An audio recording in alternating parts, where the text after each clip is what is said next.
विद्यार्थी मित्रांनो, प्रथमेश अकॅडमी या YouTube चॅनेलवर मी आपणा सर्वांचं स्वागत करीतो. एप्रिल 2026 ला इयत्ता 7वी ची जी स्कॉलरशिप परीक्षा झाली, त्या परीक्षेतील इंग्रजी विषयाच्या प्रश्नपत्रिकेचा आपण या व्हिडिओच्या माध्यमातून अभ्यास करणार आहोत. तर चला आपण या व्हिडिओला सुरुवात करूया.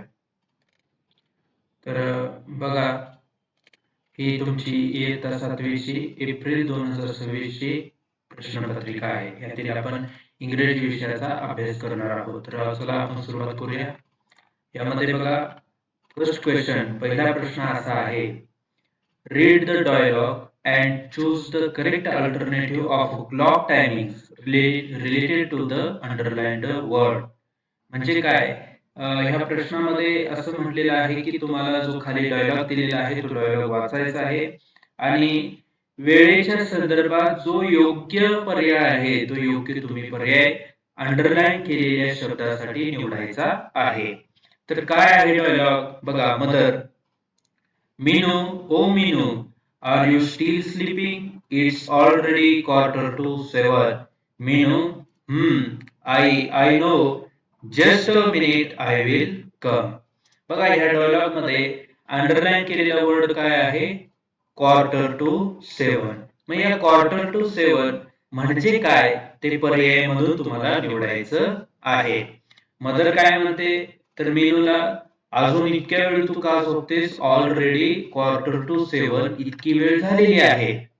आता बाकीच काय पाहण्यापेक्षा, त्यामध्ये वेळ घालवण्यापेक्षा आपल्याला ऑलरेडी प्रश्नामध्ये सांगितलेलं आहे की वेळेसंदर्भात जो योग्य पर्याय आहे तो तुम्ही निवडायचा आहे. मग अंडरलाईन केलेला शब्द एक वेळ दाखवतो. कोणती वेळ दाखवतो? 6:45. म्हणजे काय हो? 6:45 म्हणजे जी संख्या अक्षरा स्वरूपात किंवा शब्द स्वरूपामध्ये क्वार्टर नंतर जी दिलेली असते ती संख्या किंवा त्या संख्येमध्ये जी वेळ आहे ती वाजण्यासाठी 15 मिनिटे कमी असतात. मग कसं? तर बघा, 6:45 इथे किती म्हटलेलं आहे? 7 म्हणजे 7. अर्थात 7 वाजण्यासाठी 15 मिनिटे कमी असणार आहे. 7 वाजण्यासाठी 15 मिनिटे कमी म्हणजे एका तासामध्ये एकूण 60 मिनिटे असतात. मग त्या 60 मिनिटांपैकी 15 मिनिटे वजा केली तर किती होतात? 45 होतात. बरोबर? मग 45 होतात. मग 45 या पर्यायामध्ये कुठे आहे? तर बघा, दोन पर्यायामध्ये आहेत. एक ऑप्शन 2 आणि एक आहे ऑप्शन 3. मग याच्यामध्ये काय? 6:45 म्हणजे जी शब्दामध्ये संख्या दिली 7 ती संख्या होण्यासाठी किंवा ती वेळ होण्यासाठी 15 मिनिटे कमी असतात. ती वेळ होण्यासाठी म्हणजे 7 वाजलेत का? नाही, 7 वाजण्यासाठी कमी आहेत. म्हणजे याच्या आधीचा जो अंक आहे 6 तो आपणास घ्यावा लागणार आहे. म्हणजे 6 वाजून किती वेळ झालेली आहे? 45 मिनिटे झालेले आहेत. म्हणजेच बघा, 7 वाजण्यासाठी 15 मिनिटे कमी आहेत. कसं आपण सोडवलं लक्षात आलं? 6:45 Q2 म्हणजे दिलेल्या वेळेस 15 मिनिटे कमी असणे. आणखी सोप्या भाषेमध्ये आपण त्याला म्हणू शकतो पावणे वाजणे किंवा 6:45 होणे. अशा पद्धतीने म्हणजे 7 वाजण्यास 15 मिनिटे कमी असणे. मग 7 वाजण्यास 15 मिनिटे कमी आहे तर मग कोणता तास चालू आहे? तर 6 नंतरचा तास चालू आहे. 6 नंतरची वेळ चालू आहे. म्हणजेच 6 वाजून 45 मिनिटे झालेली आहेत. म्हणून या प्रश्नाचं उत्तर ऑप्शन नंबर 2 हे करेक्ट आहे. बघा, ऑप्शन नंबर 2, 6 वाजून 45 मिनिटे. ऑप्शन नंबर 2, 6 वाजून 45 मिनिटे. पुढे बघा, ऑप्शन 2, क्वेश्चन नंबर 2 मध्ये जाऊया आपण. Find out the correct alternative of types of a sentence of underlined word. Ram has won the match twice. काय म्हटलेलं आहे? अंडरलाईन केलेला जो शब्द आहे त्या शब्दासाठी योग्य अयोग्य वाक्याचा प्रकार तुम्ही निवडायचा आहे. तो वाक्याचा प्रकार कसला आहे? तर इथे बघा, ऑप्शन्स मध्ये सगळे काय दिलेले आहेत? टेन्स दिलेले आहेत. मग हा कोणत्या टेन्स मध्ये जातोय ते तुम्हाला निवडायचं आहे. मग काय आहे वाक्य? Ram has won the match twice. Ram has won the match twice.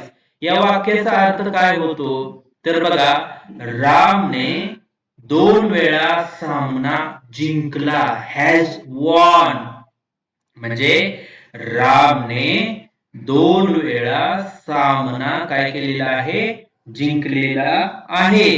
म्हणजे काय हो? तर ही क्रिया पूर्ण झालेली आहे. ज्या वेळेला वाक्यामधील क्रिया पूर्ण होते त्यावेळेला आपण त्याला परफेक्ट टेन्स असं म्हणतो. काय म्हणतो? Perfect tense. मग एवढं लक्षात आपणास आलेलं आहे की ही क्रिया वाक्यामधील क्रिया पूर्ण झालेली आहे म्हणजे ही काय आहे? परफेक्ट टेन्स आहे. तर बघा आणखी काय आपण पाहू शकतो? तर हॅज हे जे क्रियापद आहे हे सहाय्यकारी क्रियापद आहे. मग हॅज हे सहाय्यकारी क्रियापद कधी वापरतात? तर हॅज हे सहाय्यकारी क्रियापद ज्या वेळेला वर्तमान काळातील क्रिया पूर्ण झालेली असेल किंवा वर्तमान काळातील क्रियेविषयी सांगायचं असेल तर हे हॅज सहाय्यकारी क्रियापद म्हणून वापरतात. मग वर्तमान काळातील क्रिया इंग्रजीमधून कसं दर्शवतो आपण? तर प्रेझेंट टेन्स म्हणून आपण दर्शवतो. एक लक्षात आलं की हॅज वरून ही जी क्रिया आहे ती वर्तमान काळातली आहे आणि ही क्रिया पूर्ण झालेली आहे म्हणून तो काय आहे? परफेक्ट टेन्स आहे. जर इथे ट्वाइसच्या ऐवजी ट्वाइस म्हणजे काय? 2 वेळा, 2 वेळा म्हणजे इथे मागील किंवा येस्टरडे, काल वगैरे असे काही शब्द वापरलेले नाहीत. ट्वाइस म्हणले म्हणजे 2 वेळा म्हणजे ती क्रिया काय आहे? वर्तमान काळातच आहे. तिथे भूतकाळातील कोणत्या गोष्टी, पास्ट परफेक्ट टेन्स मधल्या कोणत्या गोष्टी आढळत नाहीत. म्हणून ही क्रिया कोणत्या काळामध्ये आहे? तर प्रेझेंट परफेक्ट टेन्स मध्ये आहे. आलं लक्षात? आपण बघा 2 गोष्टींवरून ही क्रिया ओळखली. पहिली म्हणजे काय? तर ह्याच्यामध्ये हॅज आहे. हॅज कधी वापरतात? तर हॅज कोणतीही क्रिया वर्तमान काळात घडत असेल तर ती वर्तमान काळातील क्रिया दर्शवण्यासाठी किंवा वर्तमान काळातील एखादी गोष्ट दाखवण्यासाठी हे सहाय्यकारी क्रियापद वापरतात. कधी? वर्तमान काळामध्ये हॅज. दुसरी गोष्ट काय? की ही क्रिया पूर्ण झालेली आहे. मग ज्या वेळेला एखादी क्रिया पूर्ण होते त्यावेळेला तो काय असतो? परफेक्ट टेन्स असतो. म्हणून या क्वेश्चनचं करेक्ट आन्सर हे आहे की ऑप्शन नंबर 3. आलं लक्षात? तर चला आपण क्वेश्चन नंबर 3 कडे जाऊया. क्वेश्चन नंबर 3 मध्ये काय म्हटलेलं आहे? Complete the following slogan. काय म्हटलेलं आहे? Complete the following slogan. अतिशय सोपा आणि अतिशय चांगल्या पद्धतीने एक पैकी एक मार्काला जो प्रश्न असतो तर 1 गुण अत्यंत चांगल्या पद्धतीने हा देणारा प्रश्न आहे. काय म्हटलेलं आहे? Complete the following slogan. Slogan म्हणजे काय? तर घोषवाक्य. स्लोगन म्हणजे काय? घोषवाक्य. मग बघा मी म्हटलं अतिशय सोपा हा प्रश्न आहे. अतिशय सोपा हा प्रश्न आहे असं म्हणण्याचं कारण काय आहे? तर काय म्हटलेलं आहे? Give a big dot dot independence day is here. म्हणजे ब्लँक बॉक्स साठी मी डॉट डॉट म्हणलं. मग अतिशय सोपा प्रश्न आहे हे म्हणण्याचं कारण हे की कोणताही स्लोगन असो त्या स्लोगन मध्ये जे वाक्य दिलेले असतात त्या वाक्यांमधील शेवटचा जो शब्द असतो तो शेवटचा शब्द काय केलेला असतो? रायमिंग वर्ड दिलेला असतो. मग बघा गिव्ह अ बिग नंतर असा शब्द येणार आहे की तो इंडिपेंडन्स डे इज हिअर म्हणजे ह्यातील जो शेवटचा शब्द आहे हिअर या शब्दाला राईम होणारा शब्द तिथे येणार आहे. राईम म्हणजे यमक जुळणारा शब्द. लक्षात येते तुम्हाला? यमक जुळणारा शब्द म्हणजे ज्याचा काय होतो? प्रोनाउन्स करताना, उच्चार करताना ज्याचा ध्वनी समान येतो तो शब्द काय असतो? राईम असतो. हो ना? तो काय असतो शब्द? राईम असतो. मग इथे काय येणार आहे, या गिव्ह व बिग नंतर एक शेवटचा शब्द येणार आहे स्वल्पविरामच्या आधीच्या वाक्यामध्ये, आणि स्वल्पविराम नंतर जे वाक्य येणार आहे त्याच्या शेवटी एक शब्द दिलेला आहे जो रायमिंग वर्ड आहे या बॉक्स मधील शब्दाच्या. मग हिअरला राईम होणारा शब्द कोणता आहे? फर्स्ट ऑप्शन बघा, चिअर. चिअर होतोय का? Cheer here. हो, तर चिअर हिअर होतोय, म्हणून याचा पहिलाच ऑप्शन काय आहे?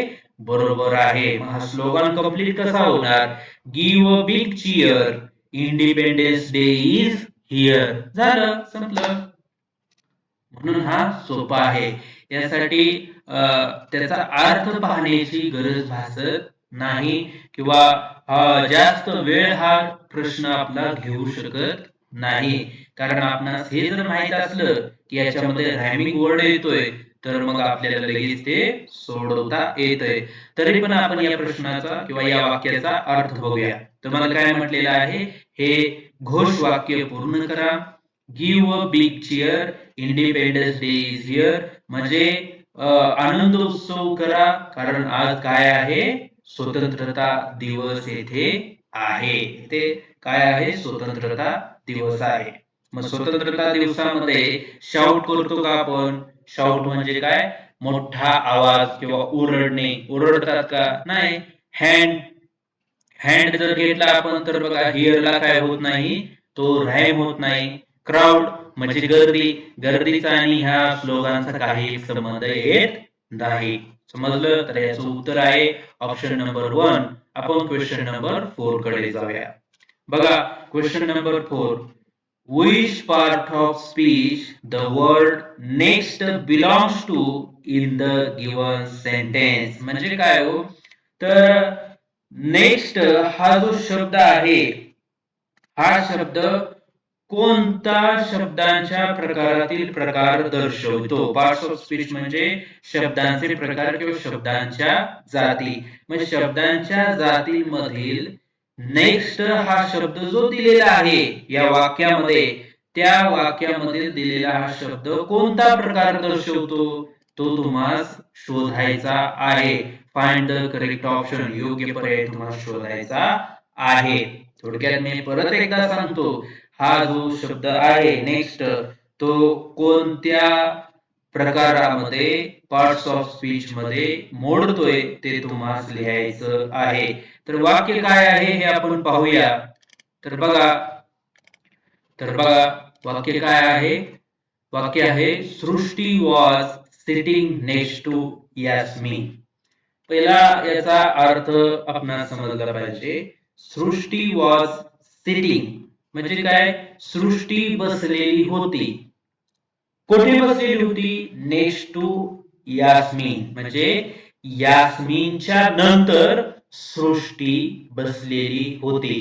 पुन्हा एकदा सांगतो, यास्मिनच्या नंतर सृष्टी बसलेली होती. यास्मिनच्या नंतर. मग बघा, नेक्स्टने काय केलेलं आहे? एक प्रकारची दिशा दाखवलेली आहे. काय केलेली आहे? एक प्रकारची दिशा दाखवलेली आहे. मग दिशा कोणता शब्द दाखवतो? तर दिशा प्रिपोजिशन या प्रकारचा शब्द दाखवतो. प्रिपोजिशनची व्याख्या काय आहे? असा जो शब्द नामाबरोबर वापरलेला असतो. नामाबरोबर वापरले का? तर बघा, यास्मिन, टू यास्मिन या नामाबरोबर वापरलेला आहे, किंवा नामयुक्त फ्रेज मध्ये ज्या वेळेला वापरलेला असतो. कशासाठी? To show direction. दिशा दाखवण्यासाठी वापरलेला असतो, किंवा लोकेशन दाखवण्यासाठी वापरलेला असतो. तेव्हा तो शब्द काय म्हणतात? प्रिपोजिशन असं म्हणतात. बघा, नेक्स्ट टू यास्मिन हा काय वापरलेला आहे? नामाबरोबर किंवा नामयुक्त फ्रेज बरोबर हा शब्द वापरलेला आहे. कशासाठी वापरलेला आहे? दिशा दाखवण्यासाठी. म्हणजे याच्या आधी जो शब्दांचा समूह आहे, सृष्टी वॉज सिटिंग, याची दिशा दाखवण्यासाठी नामाबरोबर काय केलेला आहे? हा शब्द वापरलेला आहे. म्हणजेच आणखी थोडक्यात आपण असं म्हणू शकतो की इतर शब्दांशी एक यास्मिन हा जो नाम आहे, या नामाचा वाक्यातील इतर शब्दांच्या बरोबर एक संबंध जोडण्याचा प्रयत्न किंवा संबंध नेक्स्ट या शब्दाने केलेला आहे किंवा जोडलेला आहे. कोणताही नामाचा संबंध इतर शब्दांशी जो शब्द जोडतो, बघा, कोणत्याही नामाचा म्हणजे हे काय आहे, टू यास्मिन या नामाचा संबंध वाक्यातील इतर शब्दांशी जो शब्द जोडतो, कुणी जोडला, नेक्स्ट याने जोडला, त्याला सुद्धा काय म्हणतात, प्रिपोजिशन असं म्हणतात. असं आपण थोडक्यामध्ये सुद्धा आणखी प्रिपोजिशन विषयी सांगू शकतोय. म्हणून नेक्स्ट हा शब्द काय आहे, ऑप्शन नंबर 4 प्रिपोजिशन आहे. म्हणून याचा आन्सर येणार आहे ऑप्शन नंबर 4.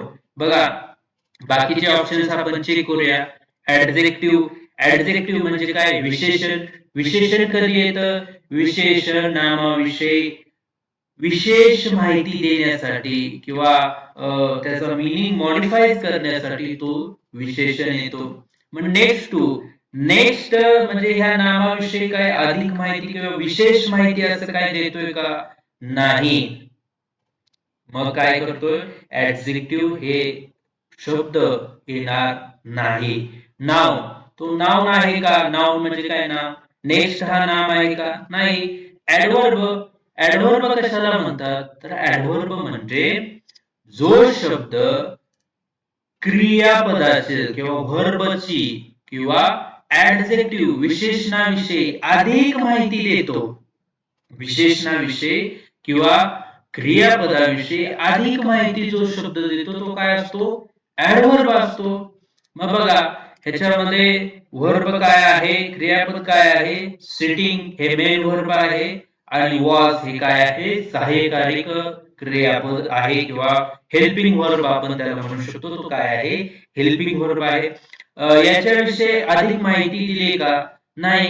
कधी म्हणू शकतो तो आपण असं, तो ऍडवर्ब आहे ज्या वेळेला सिटिंग स्लो सिटिंग किंवा फास्ट सिटिंग, ती हळू बसली किंवा जलद बसली असं जर म्हटलं असतं तर मग तो ऍडवर्ब झाला असता, कारण त्याने सिटिंग विषयी अधिक माहिती दिलेली आहे, परंतु त्याने व्हर्ब विषयी काही माहिती दिलेली नाही.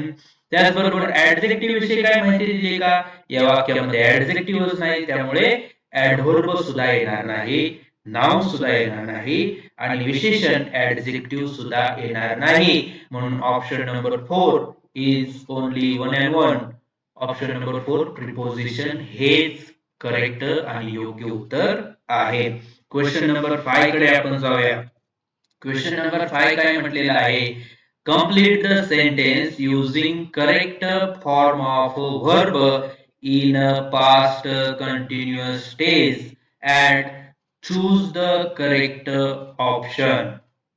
काय म्हटलेलं आहे, जो व्हर्ब आहे वाक्यामध्ये, जो व्हर्ब येणार आहे, जे क्रियापद येणार आहे, ते क्रियापद पास्ट कंटिन्युअस टेन्स मधील असावं असं त्यांनी प्रश्नामध्ये सांगितलेलं आहे. ते तुम्हाला योग्य निवडायचं आहे. म्हणजे असं क्रियापद जे निवडायचं आहे की जे क्रियापद पास्ट कंटिन्युअस टेन्स या वाक्याला दर्शवणार आहे किंवा वाक्यामध्ये पास्ट कंटिन्युअस टेन्स या वाक्याचा अर्थ किंवा प्रकार तो करणार आहे, असं क्रियापद तुम्हाला निवडायचं आहे.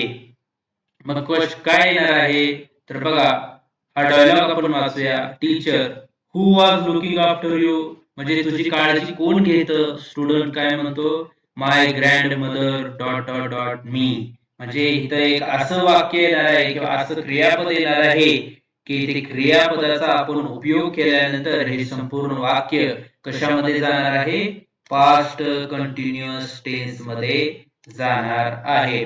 बघा, ह्याचं उत्तर शोधण्यापूर्वी आधी आपण पास्ट कंटिन्युअस टेन्सचं सूत्र पाहूया. पास्ट कंटिन्युअस टेन्सचं सूत्र काय आहे, तर बघा, मी ते तुम्हाला पास्ट कंटिन्युअस टेन्सचं सूत्र देतो. तर बघा, अशा प्रकारे हे तुमचं सूत्र आहे. प्रश्न काय होता आपल्याला, तर प्रश्न असा दिलेला होता, पास्ट कंटिन्युअस टेन्स मधील व्हर्ब वापरून पास्ट कंटिन्युअस टेन्स या वाक्याच्या प्रकारातील क्रियापदाचा उपयोग करून तुम्हाला हे रिकामी जागा पूर्ण करायची आहे. त्यासाठी योग्य पर्याय यातला निवडायचा आहे. तर मग आपण पाहिलेलं आहे my grandmother dot dot me. इथे कोणतं क्रियापद, योग्य क्रियापद पास्ट कंटिन्युअस टेन्स मधील वापरलेलं योग्य क्रियापद वापरलेलं वाक्य येणार आहे ते तुम्हाला तिथे लिहायचं आहे किंवा या ऑप्शन मधून तुम्हाला निवडायचं आहे. मग सर्वप्रथम बघा, पास्ट कंटिन्युअस टेन्स या वाक्य प्रकाराचं किंवा या काळाचं सूत्र अशा पद्धतीने आहे. पहिला काय येतो, subject plus was were plus verb plus आयएनजी आणि प्लस ऑब्जेक्ट. सब्जेक्ट म्हणजे काय, सब्जेक्ट म्हणजे कर्ता. वाक्यामध्ये कर्ता आहे का, आहे. कर्ता कोण आहे, ग्रँड मदर. हा कोण आहे, कर्ता आहे. मग त्यामध्ये काय वापरायचं आहे, वॉज किंवा वेअर वापरायचं आहे. मग वॉज कधी वापरतात, तर वॉज ज्या वेळेला कर्ता एक वचनी असतो. लक्षात येते, कर्ता काय असतो, एक वचनी असतो, तो सिंग्युलर असतो, त्यावेळेला वॉज वापरतात. मग ग्रँड मदर एक वचनी आहे का अनेक वचनी आहे, तर ग्रँड मदर एक वचनी आहे, म्हणून तिथे काय येणार, वॉज येणार. बघा, इतर सूत्र पाहिले नाही किंवा इतर पर्याय पाहिले नाही तर एवढ्याच गोष्टीवरून देखील आपण उत्तर शोधू शकतो. कारण जे पर्याय तुम्हाला दिलेले आहे त्या पर्यायांमध्ये वॉजचा उपयोग फक्त एकाच पर्यायामध्ये केलेला आहे, तो म्हणजे पर्याय क्रमांक 4 आहे, हो ना. म्हणून याचं उत्तर ऑप्शन नंबर 4 हेच येणार आहे. तरी पण आपण हा प्रश्न समजून घेण्यासाठी संपूर्ण वाक्याचा अर्थ पाहूया. बघा, सब्जेक्ट पहिला ग्रँड मदर सब्जेक्ट आहे, वॉज वेअर ग्रँड मदर हा जो कर्ता आहे तो एक वचनी असल्या कारणाने वॉज घ्यायचा आहे. नंतर काय करायचंय, त्यामध्ये प्लस व्हर्ब घ्यायचा आहे, क्रियापद घ्यायचं आहे. त्या क्रियापदाला आयएनजी फॉर्म लागला पाहिजे, कारण ते काय आहे, कंटिन्युअस टेन्स मध्ये दाखवायचं आहे, ते भूतकाळामध्ये दाखवायचं आहे. बरोबर आहे, परंतु ते काय पाहिजे, भूतकाळामध्ये क्रिया चालू पाहिजे, कंटिन्युअस पाहिजे, म्हणून त्याच्यामध्ये आयएनजी प्रत्यय लावायचा आहे. मग आयएनजी प्रत्यय लावलेला कोणता ऑप्शन आहे, तर बघा हे सर्व ऑप्शन आयएनजी प्रत्यय व्हर्बला, व्हर्ब कोण आहे, लुक. लुक या व्हर्बला आयएनजी हे लावलेले चार पण पर्याय आहेत, फक्त वॉज हा ऑप्शन नंबर 4 आहे. ऑप्शन 4 मध्ये लुकिंग, लुक या व्हर्बला आयएनजी जोडलेला आहे, लुकिंग. आणि नंतर ऑब्जेक्ट, ऑब्जेक्ट काय आहे, मी आहे. मग या मीला जोडण्यासाठी आफ्टर वापरलेला आहे, पण ऑब्जेक्ट कोण आहे, मीच आहे. म्हणून याचं उत्तर किंवा आन्सर फक्त आणि फक्त option number 4 was looking after येणार आहे. म्हणजे टीचर म्हणतात, who was looking after you, तुझी काळजी कोण घेणार, तर विद्यार्थी म्हणतो my grandmother was looking after me, माझी काळजी कोण घेणार आहे, माझी आजी घेणार आहे, असं त्याचं उत्तर आहे. पुन्हा एकदा हे प्रश्न थोडक्यात समजावतो, कारण जर तुम्हाला किचकट वाटला असेल तर आणखी थोडक्यामध्ये सोप्या भाषेमध्ये समजावून सांगतो. बघा, कम्प्लीट द सेंटेन्स म्हणजे खालील वाक्य पूर्ण करायचं आहे using correct form of verb, म्हणजे योग्य क्रियापदाचा वापर केलेला ज्या वाक्यामध्ये आहे किंवा योग्य क्रियापदाचा वापर करून ते सेंटेन्स तुम्हाला पूर्ण करायचं आहे. मग ते क्रियापद कशामध्ये पाहिजे, इन पास्ट कंटिन्युअस टेन्स, ते पास्ट कंटिन्युअस टेन्स मधलं क्रियापद पाहिजे. आणि तुम्हाला काय करायचं आहे, त्यासाठी योग्य पर्याय निवडायचा आहे. वाक्य पूर्ण करण्यासाठी पास्ट कंटिन्युअस टेन्स मधील योग्य व्हर्बचा उपयोग करून तुम्हाला हे वाक्य पूर्ण करायचं होतं. आणि आपण पास्ट कंटिन्युअस टेन्सचं सूत्र समोर घेतलं, त्या सूत्रासमोर एकच पर्याय आपल्याला लगेच मिळाला, ऑप्शन नंबर 4. तो पर्याय आपण वापरून my grandmother was looking after me हे उत्तर आपण शोधलेलं आहे. चला आपण पुढच्या प्रश्नाकडे जाऊया. Question number 6. तर बघा, क्वेश्चन 6 to 7 साठी काय दिलेले आहेत, इन्स्ट्रक्शन दिलेले आहे, सूचना दिलेली आहे. काय दिलेली आहे सूचना, रीड द ऍडव्हर्टाइजमेंट म्हणजे खाली काय करायचे, जाहिरात वाचायचे, and choose the correct option. खाली जाहिरात वाचून योग्य पर्याय तुम्हाला निवडायचा आहे. मग जाहिरात काय आहे? Manual for reducing weight of students school bag. Reducing weight म्हणजे वजन कमी करायचं आहे. कशाचं? स्टुडंट स्कूल बॅग म्हणजे शालेय विद्यार्थ्यांच्या बॅगचं वजन कमी करण्याचं हे एक सूत्र आहे, हे एक मॅन्युअल आहे. काय दिलेलं आहे मॅन्युअल? बघा, वन सब्जेक्ट वन नोटबुक, एका विषयासाठी एकच वही वापरायची आहे. स्टोरिंग ऑफ स्कॉलॅस्टिक नोटबुक्स म्हणजे काय?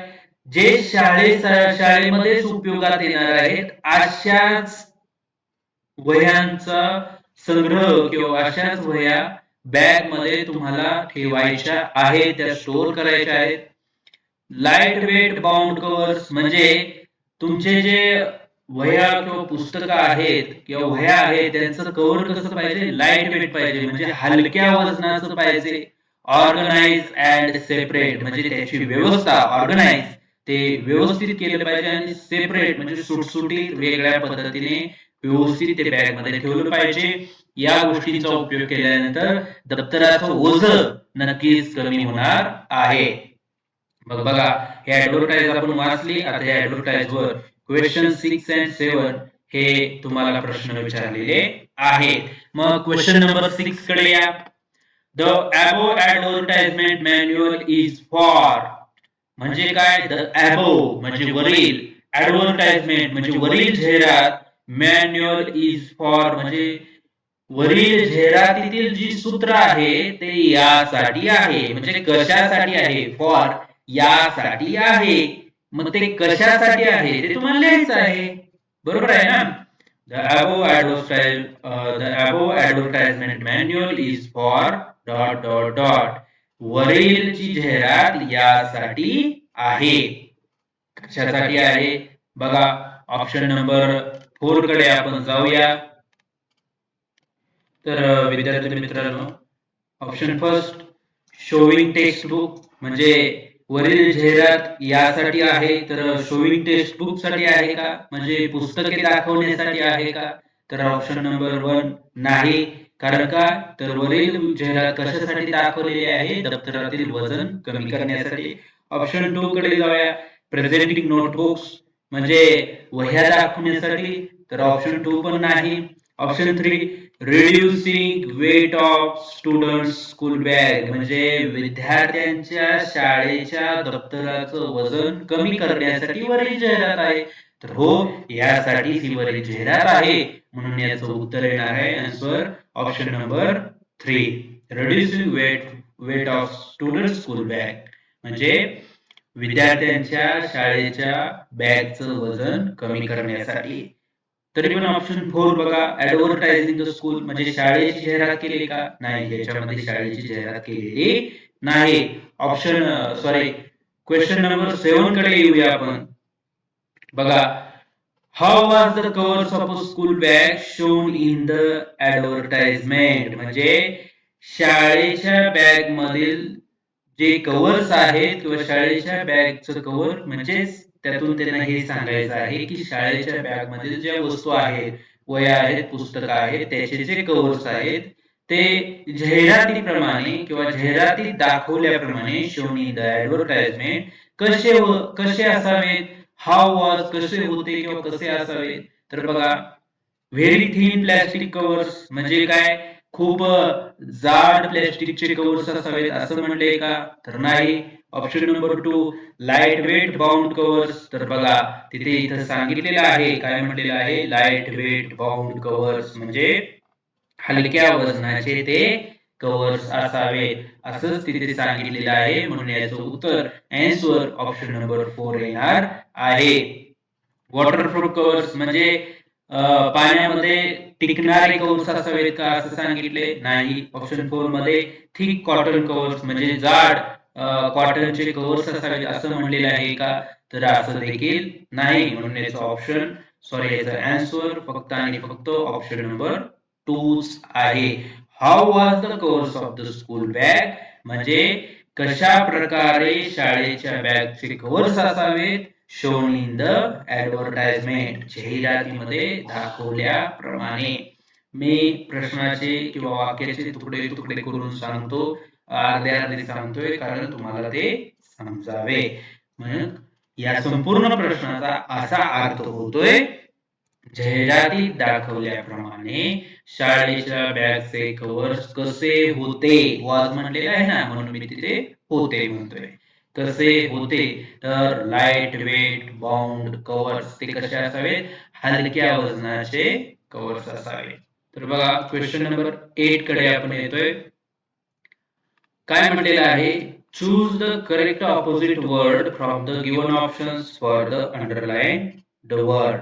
म्हणजे अधोरेखित केलेल्या शब्दासाठी, फॉर द अंडरलाइन वर्ड म्हणजे अधोरेखित केलेल्या शब्दासाठी choose the correct opposite word from the given options, दिलेल्या पर्यायांमधून योग्य विरुद्धार्थी शब्द असणारा तुम्हाला निवडायचा आहे. थोडक्यात या प्रश्नाचा अर्थ असा आहे, अधोरेखित केलेल्या शब्दासाठी दिलेल्या पर्यायांमधून योग्य विरुद्धार्थी शब्द तुम्हाला निवडायचा आहे. मग काय आहे ते वाक्य, ओम अँड आदी look alike as there is not even sight ... in them. बघा, ओम अँड आदी लुक अलाइक. लुक अलाइक म्हणजे लाईक म्हणजे सारखे किंवा समान, अशा प्रकारे त्या शब्दाचा अर्थ येतो. याचा विरुद्धार्थी शब्द काय येणार आहे, याचा विरुद्धार्थी शब्द येणार आहे वेगळे. मग वेगळेसाठी आपण काय वर्ड घेतो, डिफरन्स. बरोबर आहे. डिफरन्सचा अर्थ फरक पण येतोय, पण डायरेक्ट आपण या शब्दाचा विरुद्धार्थी शब्द बघायला गेलो तर त्याचा डिफरन्स हा देखील आपल्याला उत्तर लगेच मिळणार आहे. बरोबर आहे. पण तरी पण आपण वाक्याच्या अर्थावरून जाऊया. ओम अँड आदी look alike as there is not even sight. Site म्हणजे काय, सॉरी स्लाइट म्हणजे काय, स्लाइट म्हणजे जरासे, थोडेसे किंवा अतिशय लहानसे, थोडकेसे, यासाठी स्लाइट हा वर्ड वापरला जातो. बघा, ओम आणि आदी सारखे दिसतात. as there is not even slight in them. in them म्हणजे काय, त्यांच्यामध्ये स्लाइट थोडासा नाही. काय नसणार आहे हो, मग अलाइकचा आपण ऑपोजिट वर्ड घेतला जर डिफरन्स, तर काय येणार आहे, फरक नाही. या संपूर्ण वाक्याचा अर्थ, डिफरन्स हा वर्ड घेतल्यानंतर काय होईल, ओम अँड आदी look alike as there is not even slight difference in them. म्हणजे ओम आणि आदी मध्ये, ओम आणि आदी सारखे आहे, त्यांच्यामध्ये थोडासाही फरक नाही. अशा प्रकारे या वाक्याचा अर्थ होणार आहे. आणि त्यानुसार दिलेल्या कंडिशन नुसार ऑपोजिट वर्ड आपल्याला चूज करायचा आहे. त्यानुसार आन्सर ऑप्शन नंबर 1 हे करेक्ट आहे. आपण चेंज सुद्धा घेऊ शकतो. बघा, ओम आणि आदी काय करतात, सारखे दिसतात, त्यांच्यामध्ये जरासाही चेंज किंवा बदल दिसत नाही असं म्हणू शकतो. पण कधी आपल्याला जर ऑपोजिट वर्ड ही कंडिशन दिलेली नसती तर, बरोबर आहे. कारण का, अलाइकच्या विरुद्धार्थी शब्द बदल, चेंज हा होत नाही. आलं लक्षात. त्यामुळे आपण चेंज हा वर्ड घेत नाही. हा, आपण ऑपोजिट वर्ड शिवाय फक्त याला योग्य जो शब्द येईल तो निवडा, असा जर प्रश्न असता तर आपण चेंज सुद्धा घेऊ शकलो असतो. आणि इथे काय म्हटलेलं आहे, ऑपोजिट वर्ड. लक्षात आलं, ऑपोजिट वर्ड म्हटलेलं आहे, म्हणून अलाइकच्या ऑपोजिट डिफरन्स हा घेऊन आपण हे वाक्य कंप्लीट केलेलं आहे. थर्ड ऑप्शन मध्ये ग्रोथ आहे, ग्रोथ येणार आहे नाही, ग्रोथ म्हणजे वाढ. मुवमेंट, मुवमेंट म्हणजे काय, हालचाल, हालचाल येणार आहे का, नाही. तर चला आपण पुढे जाऊया क्वेश्चन नंबर 9 कडे. क्वेश्चन नंबर 9 काय आहे, choose the correct phrase and complete the sentence. म्हणजे योग्य वाक्य निवडा आणि योग्य फ्रेज निवडा. म्हणजे छोट्या वाक्याला काय म्हणतात, फ्रेज म्हणतात. योग्य फ्रेज निवडा आणि वाक्य पूर्ण करा, कंप्लीट द सेंटेन्स असं तुम्हाला सांगितलेलं आहे. मग इथे काय येणार आहे, Hawkins work is for dot dot dot the entire world. म्हणजे हॉकिंग्स वर्क म्हणजे हॉकिंग्स यांचं काम संपूर्ण जगासाठी टिंब टिंब आहे. म्हणजे संपूर्ण जगासाठी काय आहे हॉकिंग्स यांचं काम? तर बघा, हॉकिंग्स यांचं काम काय आहे संपूर्ण जगासाठी? वेलफेअर. वेलफेअर म्हणजे काय? वेलफेअर या शब्दाचा अर्थ काय होतो? तर वेलफेअर या शब्दाचा अर्थ हा आहे म्हणजे भल्यासाठी किंवा कल्याणासाठी. वेलफेअर म्हणजे काय? तर भल्यासाठी किंवा कल्याणासाठी. म्हणून बाकीचे ऑप्शन येणार नाहीत. स्ट्रोक ऑफ म्हणजे तर फटका, एक प्रकारचा धक्का बसणे म्हणजे स्ट्रोक ऑफ. अफ्रेड ऑफ म्हणजे भीती असणे आणि प्लेंटी ऑफ म्हणजे भरपूर असणे. म्हणजे यातील कोणताही पर्याय तिथे ठेवला तर तो योग्य येत नाही. म्हणून काय येतो? ऑप्शन नंबर 2 वेलफेअर ऑफ हाच पर्याय तिथे योग्य येणार आहे. काय येणार आहे? कारण त्याचा अर्थ असा होतोय, हॉकिंग्स यांचे संपूर्ण जगासाठी किंवा संपूर्ण जगाच्या भल्यासाठी कार्य आहे. आलं लक्षात? आणखी किंवा वेलफेअरचा अर्थ आपण घेऊ शकतो कल्याणासाठी. हॉकिंग्स यांचं संपूर्ण जगाच्या कल्याणासाठी काम आहे किंवा कार्य आहे. चला आपण क्वेश्चन नंबर 10 कडे जाऊया. क्वेश्चन नंबर 10 काय आहे?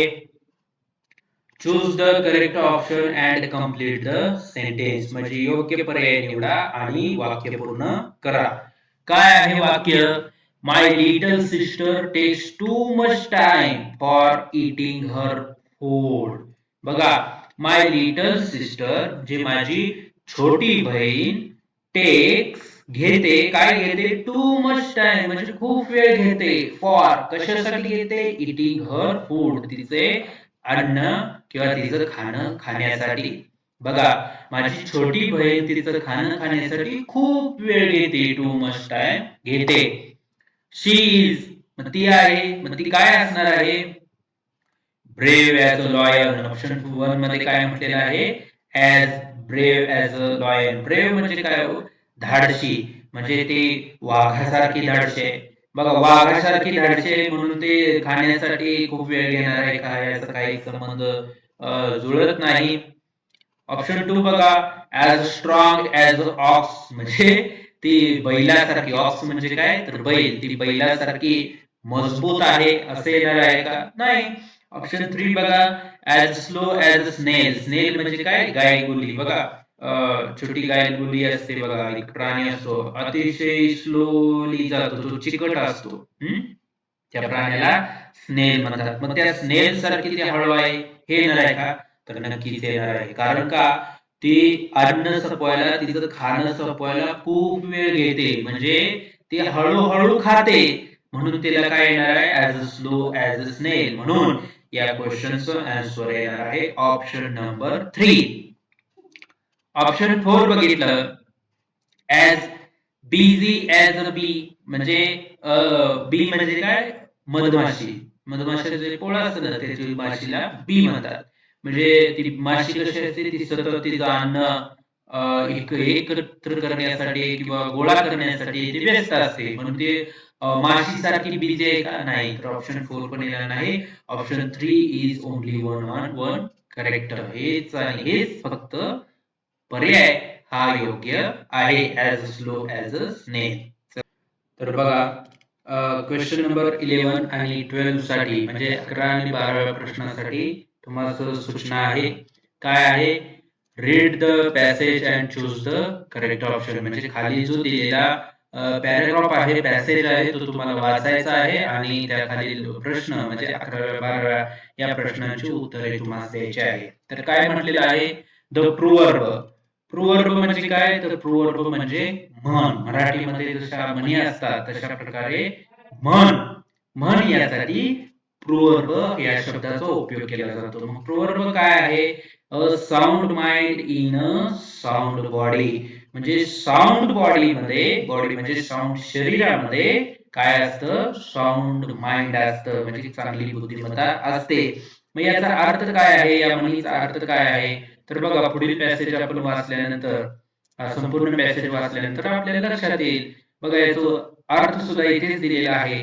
Simply means that one's body and mind should both kept fit and healthy.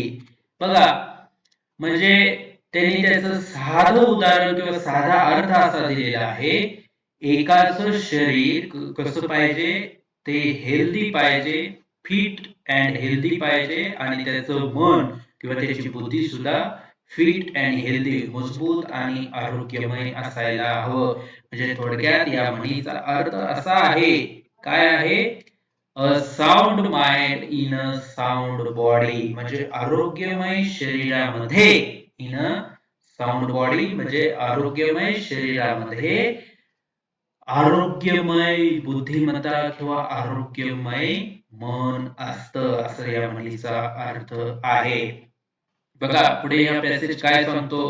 We need a healthy diet and proper exercise to keep our body fit. म्हणजे आपलं जे शरीर आहे ते फिट ठेवण्यासाठी, मजबूत ठेवण्यासाठी, आरोग्यमय ठेवण्यासाठी कशाची गरज असते? We need a healthy diet म्हणजे आरोग्यमय आहाराची गरज असते, अँड प्रॉपर एक्सरसाइज म्हणजे योग्य त्या व्यायामाची देखील आपणास गरज असते. What do we do to exercise our mind? आमच्या बुद्धीचा व्यायाम करण्यासाठी आम्ही व्हॉट डू वी डू, आम्ही काय केलं पाहिजे? तर बघा बुद्धीचा व्यायाम करण्यासाठी आम्ही काय केलं पाहिजे? तर the answer is quite simple. त्याचं साधारण किंवा सामान्य उत्तर आहे जस्ट ॲज वी वर, म्हणजे जसं आम्ही काम करतो. कशासाठी काम करतो? वर्कआउट आहे पुढे, म्हणजे जस्ट ॲज वी वर्कआउट म्हणजे आम्ही जसं व्यायाम करतो, वर्कआउट म्हणजे व्यायाम करतो, ऑर प्ले गेम्स किंवा आम्ही खेळ खेळतो. कशासाठी खेळतो? फॉर फिजिकल एक्सरसाइज म्हणजे आमच्या शारीरिक व्यायामासाठी. जसे आम्ही वर्कआउट करतो, एक व्यायाम करतो किंवा खेळ खेळतो, we can use puzzles, riddles, board games, jokes, etc. to exercise our mind. त्याच प्रकारे आमच्या बुद्धिमत्तेचं एक्सरसाइज आवर माइंड, आमच्या बुद्धिमत्तेचं किंवा आमच्या मनाचा व्यायाम करण्यासाठी आम्ही पझल्स, कोडी, रिडल्स म्हणजे शाब्दिक कोडी म्हणजे वेगवेगळे कोडी आपण खेळतो बघा. ओळखतो आपण, काहीतरी वाक्य देतो आणि त्यातून आपण एखाद्या समोरच्या व्यक्तीला त्याचा उत्तर शोधायला लावतो, ओळखायला लावतो, म्हणजे ते रिडल्स हे जे खेळतो. बोर्ड गेम्स म्हणजे जसं बुद्धिबळ, कॅरम असे जे चेस आहेत, असे जे खेळ आहेत त्यांना बोर्ड गेम म्हणतात. असे जे खेळ खेळतो, जोक्स करतो, तर यांसारख्या खेळांचा आपण बुद्धिमत्तेचा व्यायाम करण्यासाठी उपयोग करू शकतो. वी कॅन यूज करू शकतो. Let us look at some interesting examples of games, puzzles, riddles and fun facts. म्हणजे काय? गेम्स साठी, खेळासाठी, पझल्स कोड्यासाठी, रिडल्स शब्दकोड्यासाठी किंवा मनोरंजनासाठी असे काही उदाहरणे तुम्ही पाहू शकता. असा संपूर्ण पॅसेज दिलेला आहे 11व्या आणि 12व्या प्रश्नासाठी. आता याच्यावरती प्रश्न काय दिलाय बघूया. बघा 11वा प्रश्न, which word is used to describe mind and body? बघा which word is used to describe mind and body म्हणजे आपलं जे बुद्धिमत्ता आहे किंवा मन आहे आणि जे बॉडी शरीर आहे याला डिस्क्राइब करण्यासाठी किंवा याचं वर्णन करण्यासाठी कोणता शब्द वापरलेला आहे? तर बघा पहिल्याच ओळीमध्ये आहे sound mind in a sound body. बघा माइंड आणि बॉडी याचं वर्णन करण्यासाठी कोणता शब्द वापरलेला आहे? साऊंड. आणि इथं सुद्धा साऊंड. मग बघा इथे काय आहे? ऑप्शन नंबर 3 साऊंड हा काय आहे? योग्य उत्तर आहे, योग्य पर्याय आहे. 12व्या प्रश्नाकडे आपण जाऊया. काय आहे 12वा प्रश्न? कंप्लीट द वेब डायग्राम म्हणजे खालील आकृतीबंध तुम्ही पूर्ण करा by reading the above passage. वरील परिच्छेद वाचून खालील आकृतीबंध तुम्ही पूर्ण करायचा आहे. काय आहे याचं मेन थीम? माइंड एक्सरसाइज म्हणजे बुद्धिमत्तेचा किंवा मनाचा व्यायाम. मग त्यासाठी काय दिले? खेळ दिलेले आहेत, पझल्स आहेत, रिडल्स आहेत, जोक्स आहेत. म्हणजे बुद्धिमत्तेचा व्यायाम करण्यासाठी कोणत्या गोष्टी करू शकतो त्या गोष्टींची इथं यादी दिलेली आहे. चौथी गोष्ट तुम्हाला शोधायची आहे. इथे दिले बघा शेवटच्या ओळीमध्ये काय दिलेलं आहे? टू एक्सरसाइज अवर माइंड, म्हणजे आमच्या मनाचा बुद्धिमत्तेचा व्यायाम करण्यासाठी या खेळाचा उपयोग करू शकतो. त्यामध्ये काय आहे? पझल आहे. पझल इथे घेतलाय का? तर बघा पझल घेतलाय. दुसरा कोण आहे? रिडल्स आहे. दुसरा कोण आहे? रिडल्स आहे. रिडल्स घेतलाय का? तर बघा रिडल्स इथे घेतलेला आहे. तिसरा आहे बोर्ड गेम्स. बोर्ड गेम्स घेतलाय का?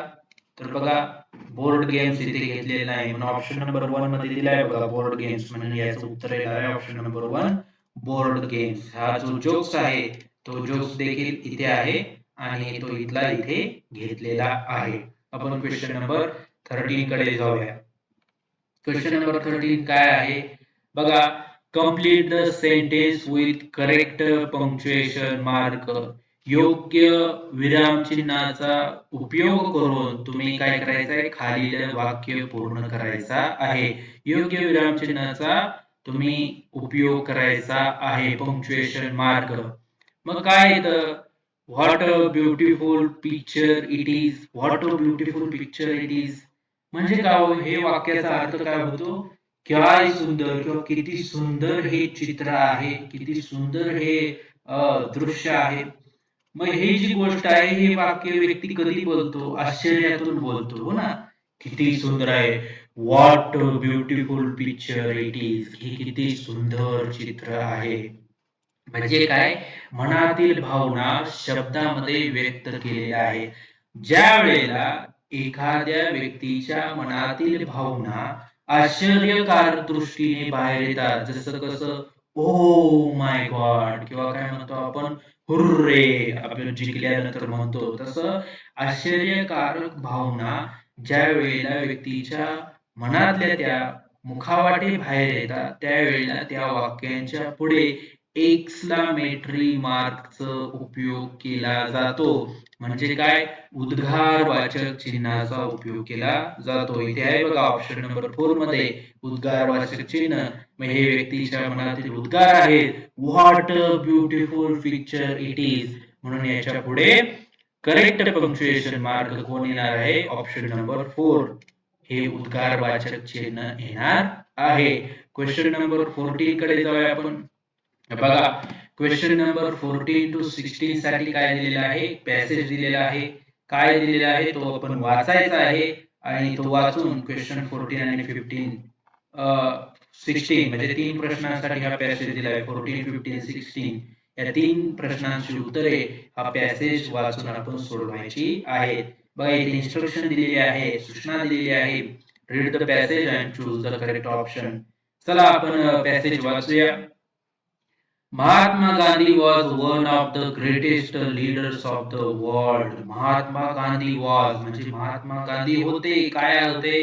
One of the greatest leaders of the world म्हणजे जगातले जे थोर नेते आहेत त्या नेत्यांमधील एक महात्मा गांधी महान नेते होते. बघा अदर लीडर्स म्हणजे इतर नेते. Win wars by hurting others and killing them म्हणजे काय हो? म्हणजे बघा इतर जे नेते होते त्या इतर नेत्यांनी युद्धे जिंकली, त्यांच्या लढाया जिंकल्या, पण कशा जिंकल्या? हर्टिंग अदर्स म्हणजे इतरांना दुखवून जिंकल्या. आणि काय? अँड किलिंग देम इतरांना ठार मारून म्हणजे इतरांना मारून आणि इतरांना दुखवून इतर थोर नेत्यांनी त्यांच्या लढाया जिंकल्या. Mahatma Gandhi did not use any arms and weapons like guns, rifles or bombs. म्हणजे महात्मा गांधींनी बॉम्ब, रायफल, गन यांसारख्या कोणत्याही हत्याराचा उपयोग केला नाही. And yet he won the war of Indians independence. म्हणजे काय? तरीही त्यांनी भारताच्या स्वातंत्र्याची लढाई जिंकली. People lovingly called him Bapu or Bapuji, father of the nation. म्हणजे लोक त्यांना प्रेमाने काय म्हणत होते? कॉल्ड हिम बापू, त्यांना बापू म्हणत होते किंवा बापूजी म्हणत होते आणि काय म्हणत होते? फादर ऑफ नेशन म्हणजे राष्ट्राचे पिता किंवा राष्ट्रपिता असं म्हणत होते. Gandhiji was a man of iron wheel. Gandhiji होते काय होते? A man of iron wheel म्हणजे ते एक आयर्न म्हणजे लोखंड म्हणजे एक मजबूत लोह मनाची व्यक्ती त्या किंवा मजबूत मनाची व्यक्ती गांधीजी होते. If he decided to do something, त्यांनी जर डिसाइड केलं काही करण्याचं, डू समथिंग, त्यांनी जर काही करण्याचा निर्णय घेतला, he did it, ते करायचेच. No matter how difficult it was, ते किती अवघड आहे याचा फरक त्यांच्यावरती पडत नव्हता. One day he decided that he would have an early morning prayer every day. एके दिवशी त्यांनी हा निर्णय घेतला. He decided that, काय निर्णय घेतला? He would have an early morning prayer. त्यांनी काय करणार आहे? त्यांनी रोज सकाळी प्रार्थना करणार आहेत. फ्रॉम दॅट डे, त्या दिवसापासून, फ्रॉम दॅट डे ऑनवर्ड्स, त्या दिवसापासून he never missed the prayers, त्यांनी तो निर्णय घेतला आणि त्या दिवसापासून त्यांनी ती सकाळची प्रार्थना चुकविली नाही. पुढे बघा, third paragraph. Gandhiji gave a lot of importance to truth, simplicity and non-violence that is not hurting others. Gandhiji काय देत होते? Gave a lot of importance, ते महत्व देत होते. कशासाठी? कशासाठी देत होते? तर सत्यासाठी, ट्रूथ, सिम्प्लिसिटी, सामान्यपणासाठी, नॉन व्हायलन्स किंवा विद्रोह न करण्यासाठी किंवा गोंगाट न करण्यासाठी, that is not hurting others म्हणजे इतरांना न दुखवण्यासाठी ते काय करत होते? सत्य, सिम्प्लिसिटी आणि नॉन व्हायलन्स यांना महत्व देत होते. गांधीजी's ड्रेस वॉज व्हेरी सिंपल म्हणजे गांधीजींचा पोशाख काय होता? सामान्य होता, अगदी सामान्य होता, very simple. Just loin cloth, dhoti. Loin cloth म्हणजे एक प्रकारे गुडघ्याच्या वरती पर्यंत जो पोशाख असतो त्याला एका सामान्य भाषेमध्ये लंगोटी वगैरे अशा पद्धतीने म्हणतात. पूर्वीचे लोक ते वापरायचे धोती सोबत. धोती जे असायचे त्या धोती सोबत तो पोशाख वापरायचे. हा पोशाख पूर्वीचा एक पारंपरिक पोशाख किंवा महत्वपूर्ण पोशाख म्हणून असायचा, आपल्या भारतीय संस्कृतीला जोडलेला. तर तो पोशाख त्यांचा असायचा लॉयन क्लोथ आणि धोती. वॉर्न अबोव द नीज म्हणजे ते गुडघ्याच्या वरती असायचे. अँड समटाइम्स शॉल, कधी कधी त्यांनी शॉल वापरलेली असायची. असा हा पॅसेज तुम्हाला दिलेला आहे. याच्यावरती आधारित हे 3 प्रश्न आपण सोडूया. बघा, question number 14. Choose the incorrect word from the sentence below. म्हणजे खाली दिलेल्या वाक्यामधून चुकीचा शब्द तुम्हाला काय करायचा आहे? चूज करायचा आहे, निवडायचा आहे. इनकरेक्ट वर्ड म्हणजे चुकीचा, अयोग्य शब्द निवडायचा आहे. बघा, Gandhiji gave a lot of importance म्हणजे गांधीजी काय करत होते? खूप महत्व देत होते. टू, कशासाठी देत होते? ट्रूथ, सत्यासाठी, बरोबर आहे. सिम्प्लिसिटी म्हणजे सामान्यांसाठी देत होते, बरोबर आहे. वॉर, युद्धासाठी देत होते, बरोबर आहे का हो? नाही. गांधीजीने अगदी स्वातंत्र्याची लढाई कधीच युद्ध करून जिंकली नाही. एवढंच नाही तर ऑदर्स, विदाउट हर्टिंग ऑदर्स म्हणजे इतरांना दुःख न देता त्यांनी आपली लढाई जिंकली होती. म्हणून त्यांनी कधीच युद्धाला महत्व दिलं नाही. म्हणून वॉर हा शब्द तिथे चुकीचा आहे. अँड नॉन व्हायलन्स म्हणजे विद्रोह करायला किंवा गोंगाट करायला त्यांनी महत्व दिलं होतं, बरोबर आहे. फक्त वॉर म्हणजे युद्धाला त्यांनी महत्व दिलं नव्हतं. म्हणून याचा आन्सर येणार आहे option number 2, war. Question number 15 कडे येऊया. What did Gandhiji decide one day म्हणजे गांधीजींनी एके दिवशी काय ठरवलं? तर बघा option number 1, bed time prayer म्हणजे काय? झोपण्याच्या वेळी प्रार्थना. ते झोपण्याच्या वेळी प्रार्थना करायचं त्यांनी ठरवलं का? नाही, त्यांनी सकाळी प्रार्थना करायचं ठरवलं होतं, अर्ली मॉर्निंग. सेकंड ऑप्शन बघा, मील प्रेयर म्हणजे जेवणावेळेची प्रार्थना. त्यांनी जेवणावेळेची प्रार्थना करायचं ठरवलं का? नाही. तर बघा थर्ड ऑप्शन बघा, अँड अर्ली मॉर्निंग प्रेयर. हा ऑप्शन तुमचा अतिशय बरोबर आहे. त्यांनी अतिशय पहाटे सकाळी प्रार्थना करायचं ठरवलं, म्हणून क्वेश्चन नंबर 15 चा आन्सर येणार आहे ऑप्शन नंबर 3. ऑप्शन नंबर 4 बघा, श्लोक्स फ्रॉम महाभारत म्हणजे महाभारतातील श्लोक त्यांनी म्हणायचे ठरवलं का? तर नाही, ऑप्शन नंबर 3 हाच योग्य आहे. क्वेश्चन नंबर 16 कडे येऊया आपण. गांधीजी वोअर लॉइन क्लोथ अँड म्हणजे गांधीजी असा पेहराव करत होते किंवा हे वोर करत होते, पोशाख करत होते. काय पोशाख करत होते? तर loin cloth and loin cloth सोबत ते काय करत होते? शर्ट करत होते का? नाही. कुर्ती नाही. पॅन्ट नाही. धोती. तर धोती हा एकदम परफेक्ट आहे. ते काय करत होते? लायन क्लोथ बरोबर धोती हा पोशाख करत होते. क्वेश्चन नंबर 17 कडे येऊया आपण. Choose the correct alternative and complete the sentence म्हणजे योग्य पर्यायाचं निवडायचं आहे आपल्याला आणि हे वाक्य पूर्ण करायचं आहे. काय आहे वाक्य? We are going to make a beautiful paper lantern at home dot dot dot the crackers. बघा, we are going to make म्हणजे आम्ही हे करायला गेलो. काय तयार करायला गेलो? आम्ही हे तयार करायला गेलो. काय तयार करायला गेलो? अ ब्युटिफुल पेपर लॅन्टर्न म्हणजे पेपर पासून, कागदापासून किंवा कागदी, सुंदर कागदी दिवा किंवा कंदील. लॅन्टर्न म्हणजे काय? दिवा किंवा कंदील. सुंदर कागदी दिवा किंवा कंदील आम्ही बनवायला गेलो. कुठे गेलो? At home dot dot dot the crackers म्हणजे क्रॅकर्स म्हणजे काय? क्रॅकर्स या शब्दाचा अर्थ आहे फटाके. मग काय येणार आहे हो? तर बघा, एक एक आपण ऑप्शन तिथे टाकून बघूया. To make up for, to make up for, to make up for म्हणजे काय? या ऐवजी किंवा भर घालण्यासाठी. भर घालण्यासाठी असा त्याचा अर्थ होतो.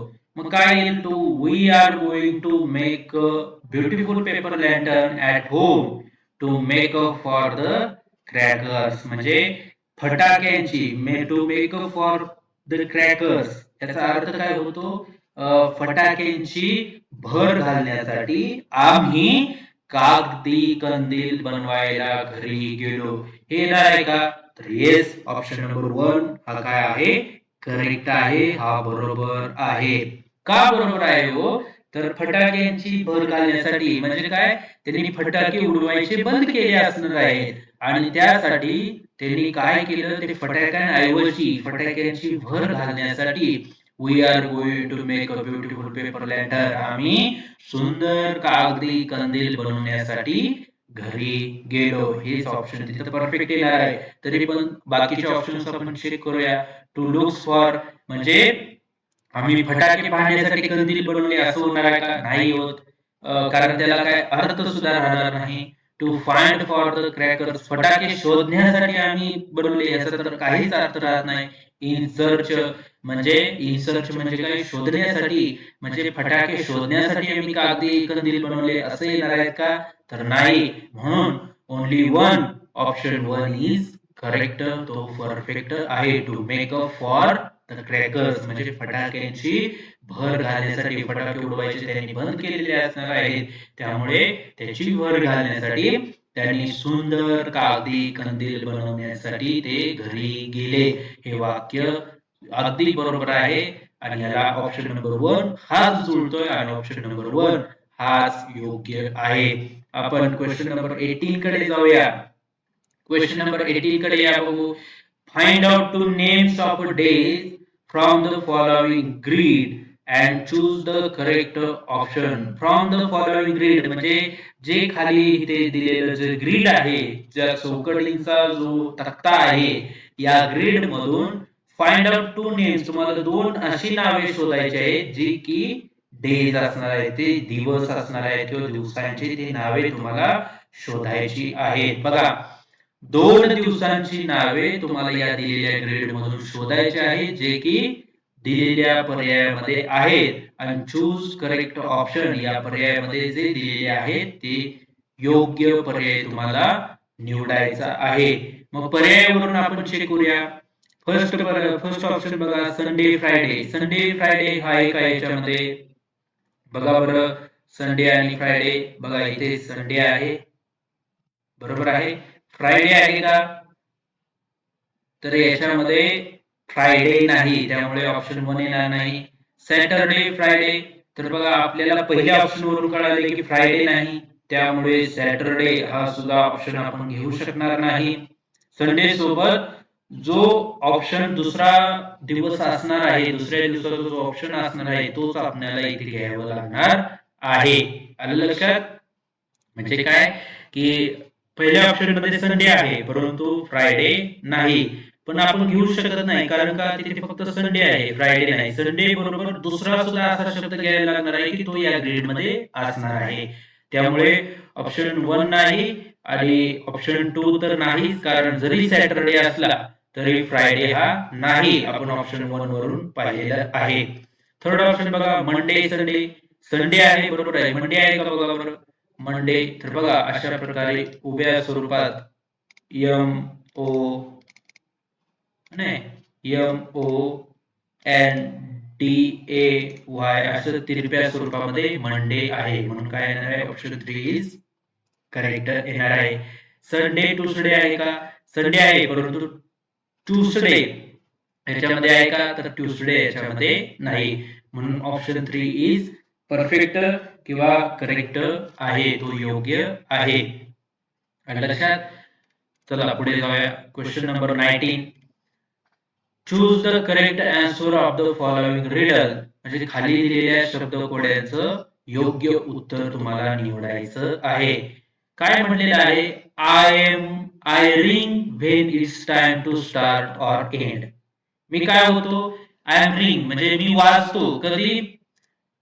सुरुवातीला आणि समाप्तीच्या वेळेला, बरोबर आहे. सुरुवातीला आणि शेवटीला असं सुद्धा म्हणू शकतो. सुरुवातीला आणि शेवटीला, सुरुवातीच्या वेळेला शेवटच्या वेळेला मी वाचतो. I am not a phone म्हणजे मी काय आहे? मी मोबाईल नाही. But I am every students friend. Who am I? बघा इथे एक ट्रिक मिळते. एव्हरी स्टुडंट्स फ्रेंड म्हणजे मी प्रत्येक विद्यार्थ्याचा काय आहे? मित्र आहे. यावरून आपणास हे लक्षात येतं की हे शाळेच्या किंवा शैक्षणिक गोष्टीच्या संबंधित असणार आहे. मी मोबाईल नाही एवढं तर कळाले, मी फोन नाही, पण मी काय आहे? प्रत्येक विद्यार्थ्याचा मित्र आहे आणि मी सुरुवातीच्या वेळेला, शेवटच्या वेळेला वाचतो. काय असणार आहे? शाळेची घंटा असणार आहे. School bell. आपल्याला लगेच याचं उत्तर मिळते. मग बघा ऑप्शन नंबर 2 स्कूल बेल हा परफेक्ट आहे. ऑथर बघा टेक्स्ट बुक, पुस्तक आहे का? नाही. हॉर्न ऑफ व्हॅन, व्हॅनचा याच्यामध्ये काय उल्लेख आहे का? नाही, तो सुरुवातीला शेवटीला वाजत नाही. नोटीस बोर्ड आहे का? तर नाही, फक्त आणि फक्त ऑप्शन नंबर 2 हाच करेक्ट आहे. क्वेश्चन नंबर 20 कडे येऊया आपण. 20व्या प्रश्नाकडे येऊया. चूज द करेक्ट अल्टरनेटिव्ह म्हणजे योग्य पर्याय आपल्याला निवडायचा आहे. To frame meaningful statement. कशासाठी निवडायचं आहे? योग्य अर्थपूर्ण विधान तयार करण्यासाठी तुम्हाला योग्य पर्याय निवडायचा आहे. मग बघा काय दिलेलं आहे? Dancing were at we birthday party. हे शब्द योग्य क्रमाने तुम्हाला मांडायचे आहेत आणि वाक्य बनवायचे आहे. जर आपण असंच याचं वाक्य बनवायला गेलो, ह्याच्यात शोधायला गेलो, पहिला काय येणार? वी येणार, नंतर काय येणार? वेळ येणार. असं जर आम्ही शोधायला गेलो तर हे वेळ जाऊ शकतो. मला सोपी पद्धत काय आहे? सरळ पर्याय बघायचे आणि पर्याय कोणता योग्य वाटतोय तो तुम्ही लिहून टाकायचा. याच्याने वेळ पण वाचतो आणि उत्तर सुद्धा जे योग्य आहे ते शोधण्यासाठी, लगेच शोधण्यासाठी मदत होते. मग काय येईल? ऑप्शन 1 बघा, we were dancing at the birthday party. हे काय व्याकरण दृष्ट्या योग्य शब्द आहे, योग्य वाक्य आहे. वी वेअर आम्ही होतो, डान्सिंग आम्ही नाच करत होतो. कुठे करत होतो? ॲट द बर्थडे पार्टी म्हणजे वाढदिवसाच्या पार्टीमध्ये आम्ही नाच करत होतो. बघा इंग्रजीच्या नियमाप्रमाणे कर्ता, क्रियापद आणि कर्म हे जे इंग्रजीचं सामान्य सूत्र आहे, या सूत्राप्रमाणे हे वाक्य तंतोतंत जुळत आहे. मग या वाक्यातील घटक इथे आहेत का? वी इथे आहे, वेअर इथे आहे, डान्सिंग इथे आहे, ऍट इथे आहे, द इथे आहे, आर्टिकल सुद्धा दिलेले आहेत, ऍट द इथे आहे, बर्थडे इथे आहे, पार्टी इथे आहे. बरोबर आहे. आणि हे शब्द योग्य व्याकरणदृष्ट्या मांडून योग्य वाक्य तयार केलेलं आहे. त्यामुळे option number 1 is correct. Option 2 बघा, वेअर कधीही सहाय्यकारी क्रियापद पहिला येत नाही, याच्यावरूनच कळतं ऑप्शन 2 नाही येणार. बर्थडे म्हणजे कर्म जो आहे तो कर्म पहिला दिलेला आहे कर्त्याच्या स्थानावर, त्यामुळे ऑप्शन 3 हा येणार नाही. ऑप्शन 4 डान्सिंग म्हणजे काय दिलेलं आहे? क्रियापद दिलेलं आहे. क्रियापद पहिला कधी येत नाही. क्रियापद कधीही मुख्य क्रियापद एक नंबरला येत नाही. एक नंबरला कोण येतो? फक्त आणि फक्त कर्ता, सब्जेक्टच येतो. त्यामुळे ऑप्शन 2, 3, 4 काय आहेत? रॉंग आहेत, चुकीचे आहेत. ऑप्शन 1 हाच केवळ योग्य आहे. क्वेश्चन नंबर 21 बघा. 21वा प्रश्न आपण बघूया. Look at the following picture and choose which comparison is correct for the picture. बघा याच्यामध्ये which comparison is correct for the picture म्हणजे ह्या चित्रासाठी कोणतं खालील दिलेलं वर्गीकरण योग्य असणार आहे, तो पर्याय तुम्हाला इथे निवडायचा आहे. म्हणजे या दोन चित्रांचं वर्गीकरण केलेले हे पर्याय आहेत. मग त्यातला कोणता योग्य आहे? बघा, फ्लॉवर ए म्हणजे ए हे फूल and flower B are the big flowers म्हणजे काय? ए आणि बी हे दोन्ही फुले काय आहेत? मोठी आहेत. हे दोन्ही फुले मोठी आहेत का? तर नाही. म्हणून काय येणार? ऑप्शन 1 रॉंग आहे. ऑप्शन 2 बघा, flower A is as big as flower B म्हणजे फ्लॉवर बी पेक्षा big as a flower B म्हणजे फ्लॉवर बी पेक्षा ए मोठा आहे. बरोबर आहे का? नाही. बी मोठा आहे ए पेक्षा. वाक्यरचना लक्षात घ्या. बघा, फ्लॉवर ए इज म्हणजे ए विषयी सांगितलेलं आहे. ॲज अ बिग म्हणजे flower A is as big म्हणजे ते काय आहे? मोठा आहे. ॲज फ्लॉवर बी म्हणजे फ्लॉवर बी पेक्षा ए हे मोठा आहे. बरोबर आहे का? नाही. ऑप्शन 3 बघा, flower A is bigger than the flower B म्हणजे फ्लॉवर बी पेक्षा फ्लॉवर ए हे काय आहे? मोठा आहे असं म्हटलेलं आहे का? म्हणजे बी पेक्षाही बिगर आहे, मोठा आहे असं म्हटलेलं आहे का? दोन्ही 2 आणि 3 चा अर्थ जरासाच बदल होतो किंवा ते दोन्हीचा अर्थ सरळ सरळ किंवा थोडक्यात पाहायचा म्हटलं तर समानच आहे. म्हणजे ए हे फूल बी पेक्षा मोठा आहे असं आहे का? नाही. Flower A is bigger that flower B म्हणजे बीच्या पेक्षा फ्लॉवर ए मोठा आहे असं नाही. ऑप्शन 3 सुद्धा कॅन्सल किंवा रॉंग आहे, चुकीचं आहे. ऑप्शन 4 बघा, flower A is not as big as a flower B. बघा, फ्लॉवर ए म्हणजे फुल A not as a big म्हणजे ते बी सारखं मोठं नाही असं ते म्हटलेलं आहे. मग आहे का अशी परिस्थिती? तर खरोखर अशीच आहे. त्यामुळे 21व्या प्रश्नाचं उत्तर काय येणार आहे? Option number 4 is correct. काय आहे? Flower A is not as a big as a flower B म्हणजे बी ह्या फुलाप्रमाणे ए हे फूल मोठं नाही असं त्याचा अर्थ होतो. आणि त्यामुळे ऑप्शन नंबर 4 हाच फक्त बरोबर आहे. याच्यामध्ये कन्फ्यूज होऊ शकताय तुम्ही कधी 2, 3, 4 मध्ये. ऑप्शन 1 काय लगेच लक्षात देतो, परंतु 2, 3, 4 मध्ये कन्फ्यूज होऊ शकताय. त्यामुळे शांतपूर्वक वाचायचं आणि त्याचा अर्थ एक्झॅक्ट काय आहे ते लक्षपूर्वक समजून घ्यायचा. आणि अर्थ समजून घेतल्यानंतर तुम्हाला काही लक्षात येईल की ऑप्शन 4 हाच योग्य आहे, तोच बरोबर आहे. क्वेश्चन नंबर 22 कडे जाऊया आपण. काय म्हटलेलं आहे? Choose the correct option and complete the following dialogue. म्हणजे योग्य पर्याय निवडून जो डायलॉग, जो संवाद खाली दिलेला आहे तो तुम्हाला पूर्ण करायचा आहे. काय म्हटलेलं आहे? Where did you get this medicinal herbs? Herbs म्हणजे काय हो? तर हर्ब्स या शब्दाचा अर्थ आहे वनस्पती. हर्ब्स म्हणजे काय? वनस्पती. म्हणजे where did you get this medicinal herbs म्हणजे ह्या वैद्यकीय वनस्पती तुला कुठे सापडल्या किंवा कुठे मिळाल्या? आस्क्ड मोहन. हा मोहन म्हणाला. मग बघा, I dot dot dot them in the trails of high mountains. I म्हणजे मला, इन द ट्रेल्स. ट्रेल्स म्हणजे काय? पायवाटा. ट्रेल्स किंवा त्याचा उच्चार आपण ट्रायल्स सुद्धा करू शकतो. पण याचा अर्थ काय आहे? तर पायवाटा. कोणत्या पायवाटा? हाय माउंटेन्स. उंच पर्वतातील जे पायवाटा आहे त्या पायवाटांमध्ये मला टिंब असा त्याचा अर्थ आहे. सेड राम. पुढे काय होतं? हे राम म्हणाला आणि नंतर ओ दॅट्स नाईस रिप्लाइड मोहन. म्हणजे ह्याला प्रतिक्रिया दिली मोहनने. ओ दॅट्स नाईस. मग इथे काय येणार आहे? आय डॉट डॉट देम म्हणजे नक्कीच काय हो, की तो मला मिळाल्या किंवा मला सापडल्या म्हणणार आहे. का असं म्हणणार आहे? कारण मोहनने हा प्रश्न विचारलेला आहे की तुला हे कुठं मिळाले, आणि त्याला उत्तर काय देतो? राम देतो. ह्या गोष्टीवरून लक्षात येणार आहे की तो मला मिळाल्या किंवा सापडल्या असं म्हणणार आहे.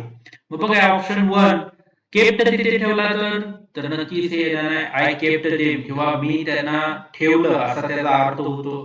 तर हा अर्थ जुळत नाही, कारण मोहनने काय विचारलेलं आहे? कुठे तुला मिळालं किंवा कुठं ते सापडलं. त्यामुळे केप्ट हा ऑप्शन येणार आहे. ऑप्शन 2 येणार आहे लॉस्ट. लॉस्ट म्हणजे हरवलं.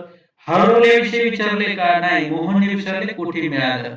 त्यामुळे ऑप्शन 2 सुद्धा येणार नाही. ऑप्शन 3 बघा, फाउंड. फाउंड या शब्दाचा अर्थ आहे मला ते सापडलं किंवा मला ते शोधताना ज्या वेळेला आपल्याला एखादी गोष्ट घावते, सापडते, त्याला आपण फाउंड म्हणतो, सापडलं. म्हणून बघा तिथे ऑप्शन 3 हा प्रॉपरली मॅच होतो. आय फाउंड दे म्हणजे मला ते सापडल्या. कुठे सापडल्या? In the trails of the high mountain म्हणजे उंच पर्वतातील पायवाटांमध्ये मला त्या सापडल्या. सेट येणार आहे का? तर ऑप्शन 4 सेट सुद्धा येणार नाही. चला क्वेश्चन नंबर 23 कडे जाऊया. क्वेश्चन नंबर 23 काय आहे? Choose the correct option for the modal auxiliary verb for the following sentence. बघा, you dot dot not touch the vase it is very delicate. म्हणजे काय हो? तर याचा अर्थ असा आहे, बघा याचा अर्थ काय आहे? You not touch the vase. Vase म्हणजे फुलदाणी. वेज म्हणजे काय? फुलदाणी. तुम्ही काय करायचं नाही? तर तिला स्पर्श करायचा नाही. It is very delicate. Delicate म्हणजे ते नाजूक आहे. ते काय आहे?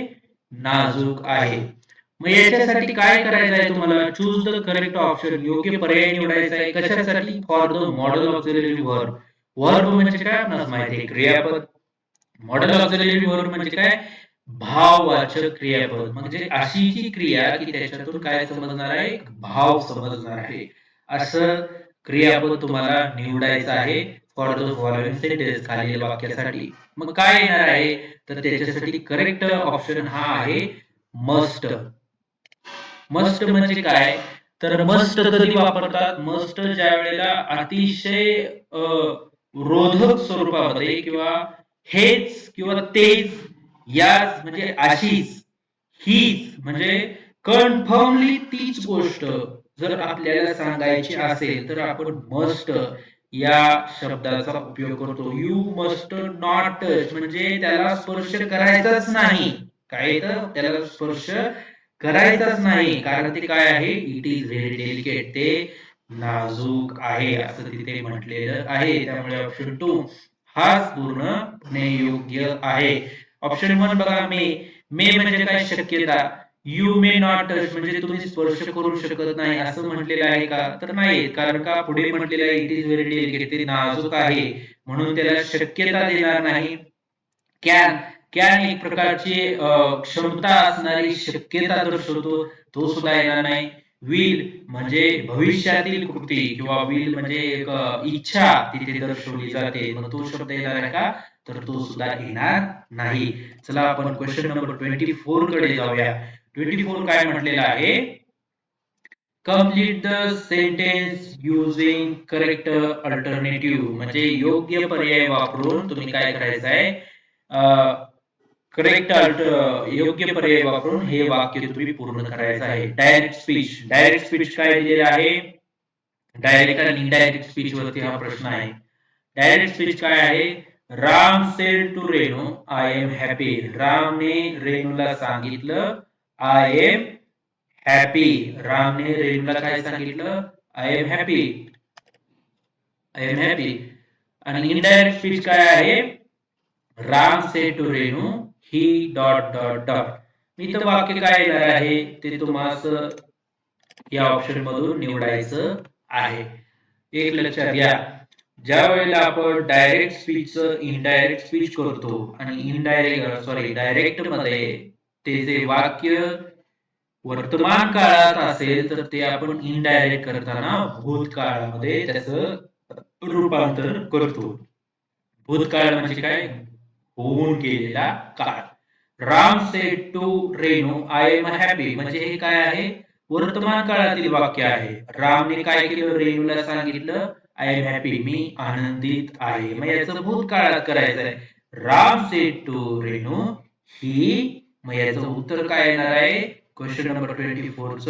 बघा, ही वॉज हॅपी, तो आनंदित होता. ही वॉज हॅपी, वॉज येणार आहे कारण भूतकाळामध्ये आपण करत आहोत आणि भूतकाळात करताना इनडायरेक्ट स्पीच मध्ये काय येणार आहे? Was happy. Ram said to Renu he was happy, तो आनंदी होता.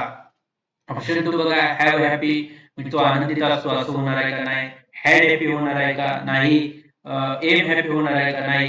हे ऑप्शन कसे आहेत? वर्तमान काळामध्ये दर्शवतात, पण डायरेक्ट स्पीच इनडायरेक्ट करताना आपण वर्तमान काळातील वाक्य भूतकाळामध्ये नेतो आणि म्हणूनच इथे काय येणार आहे? भूतकाळामध्ये ते वाक्य जात आहे असं ऑप्शन 1 नुसार वॉज हॅपी याच्यानुसारच समजतं, कारण त्याच्यामध्ये वॉज आहे. वॉज हे सहाय्यकारी क्रियापद आहे. Ram said to Renu he was happy, तो आनंदित होता. क्वेश्चन नंबर 25 कडे जाऊया. क्वेश्चन नंबर 25 काय आहे? Choose the correct alternative from the following option म्हणजे खाली दिलेल्या पर्यायामधून योग्य पर्याय तुम्हाला निवडायचा आहे. Find out how many adjective are there in the following sentences म्हणजे सेंटेन्स म्हणलेला आहे म्हणजे खाली दिलेल्या वाक्यामध्ये किती ऍडजेक्टिव्ह आलेत, हाऊ मेनी ऍडजेक्टिव्ह आर, किती विशेषणे आलेली आहेत ते तुम्हाला सांगायचं आहे. मग किती विशेषणे आलेत? In the garden, the queen found a big, beautiful golden feather nicely lie down on the ground. Nicely lie down on the ground. तर या वाक्यामध्ये ऍडजेक्टिव्ह किती आले ते तुम्हाला लिहायचे आहेत. पहिली गोष्ट, ऍडजेक्टिव्ह म्हणजे विशेषण. विशेषण कशाला म्हणतात? नामाविषयी विशेष माहिती देत असेल तर. मग राम हुशार आहे. राम कसा आहे? हुशार आहे. म्हणजे रामाविषयी कोणी माहिती दिली? हुशार या शब्दाने दिली, मग ते काय झालं? ऍडजेक्टिव्ह झालं. तशा पद्धतीने बघा इथे काय आहे? नाम, गार्डन एक आहे नाव, नाम त्याला इंग्रजीमध्ये नाव म्हणतात. तर गार्डन विषयी काय दिले का माहिती? नाही दिले. त्यानंतर काय दिलेले आहे? फिदर, फिदर हे एक नाव आहे. मग याच्याविषयी काय एक्स्ट्रा माहिती दिली का? दिली बघा. ते फिदर कसं आहे? बिग आहे, मोठा आहे, ब्युटिफुल आहे, सुंदर आहे, गोल्डन आहे म्हणजे सुवर्ण आहे किंवा सोनेरी आहे. बरोबर आहे ना? म्हणजे फिदर या नामाबद्दल अधिक माहिती कोणत्या शब्दाने दिल्या? बिग ने दिल्या 1, ब्युटिफुल ने दिल्या 2, गोल्डन या तिसऱ्या शब्दाने दिलेली आहे. म्हणजे एकूण याच्यामध्ये ऍडजेक्टिव्ह किती आलेली आहे? 3 आलेली आहे. इथं कन्फ्यूज होऊ शकता. मग सर नाईसली हा शब्द सुद्धा येणार, तर नाईसली हा शब्द येत नाही. नाईसली लाय डाऊन म्हटले म्हणजे लाय डाऊन म्हणजे तो खाली बसलेला आहे अशा पद्धतीने सांगितलेलं आहे. म्हणजे क्रियापदाविषयी लाय डाऊन जी क्रिया आहे या क्रियेविषयी अधिक माहिती देणारा शब्द आहे नाईसली. म्हणून तो नाईसली काय होतो? ऍडव्हर्ब होतो. It is not a adjective. ते ऍडजेक्टिव्ह नाही. ऍडजेक्टिव्ह कशाला म्हणतात? नामाविषयी विशेष माहिती देणारा. आणि फिगर याविषयी विशेष माहिती कोणी दिलेली आहे?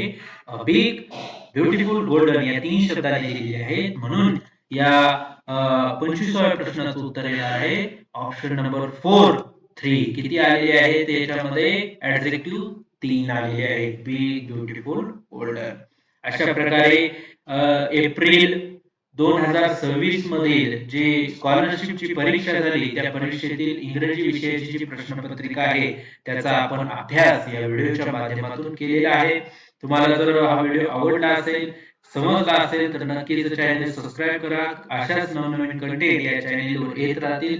अशाच वेगवेगळ्या प्रश्नपत्रिकेचा अभ्यास आपण या चॅनलच्या माध्यमातून करणार आहोत, जेणेकरून तुम्हाला लक्षात येईल की येणाऱ्या परीक्षेमध्ये आपण कशा पद्धतीने तयारी केली पाहिजे आणि कशा प्रकारे प्रश्न परीक्षेमध्ये विचारले जातात. त्यामुळे तुम्हाला प्रश्न सोडवणं सोपं जाणार आहे. आणि दुसरी गोष्ट, ज्या ज्या कंटेंटवर प्रश्नपत्रिकेमध्ये विचारले जातात तो प्रत्येक कंटेंट इन डिटेल मध्ये या चॅनेलवर उपलब्ध आहे. जे नसतील ते देखील उपलब्ध होणार आहे. तर तुम्ही नक्कीच चॅनेल सबस्क्राईब करा आणि इंग्रजी विषयाची तयारी अधिक चांगल्या पद्धतीने करा. आपण इथे थांबतोय. थँक्यू.